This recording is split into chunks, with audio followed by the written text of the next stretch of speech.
My professional background is actually in public relations, and I found that we were putting out news or talking about things to actually distract from what was really, really happening. And for me, it felt like sometimes we were moving further and further away from the truth of situations. I was more interested in this whole flip change of the world and how less trusting we are, and how we could bring back some of that trust in marketing.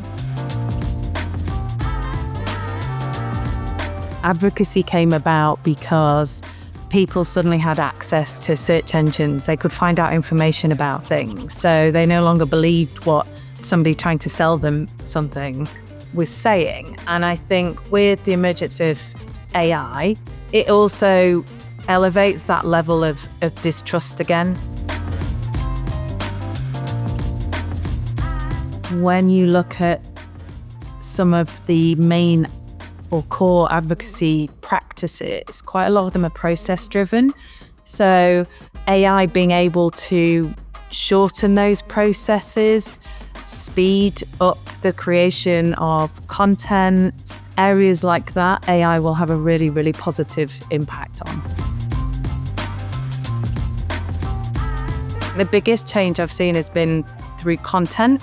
In its early days was really around written content, and that's really, really evolved to become about more visual content, audio, live interaction, so people actually speaking to people. I think we've gone away massively from the written case study to this whole new visual world.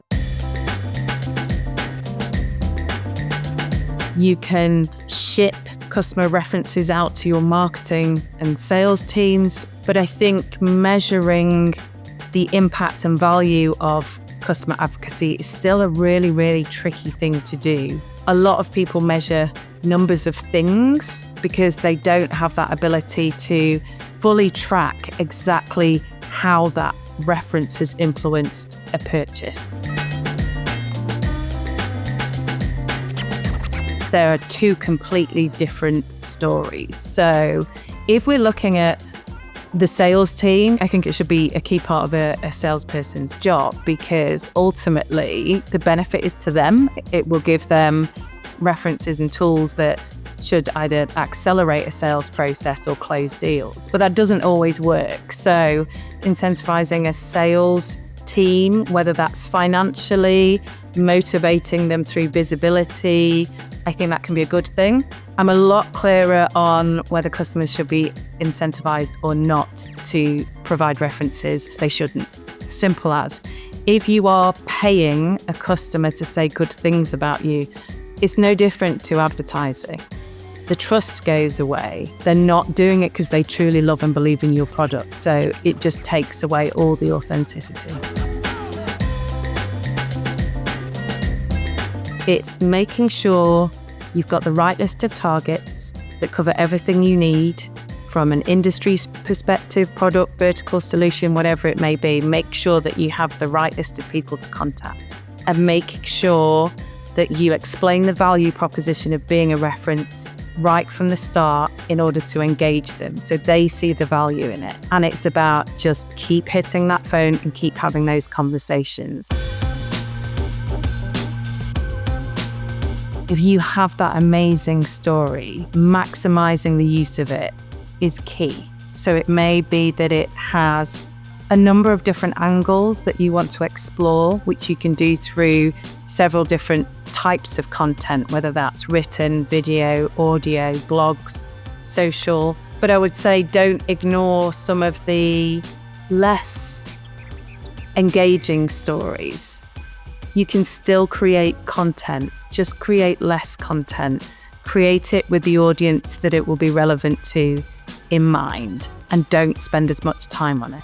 You need to consider that most people will perhaps read or review at least 5, 6, 7 different types of content before they actually make a purchasing decision. Therefore, you need to make sure that they can find that information, they see that information. So what you have to make sure you do is when you create that story, you create it with the audience in mind, and you make sure that you publish it in the places that those audiences will go and look for it.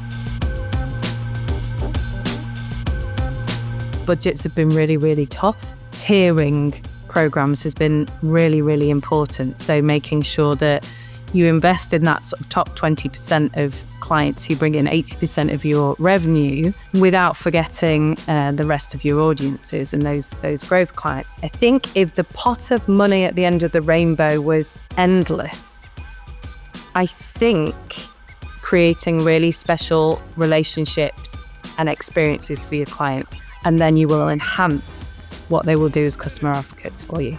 People won't advocate for you if they don't like you. Simple as that. You have to build relationships with them.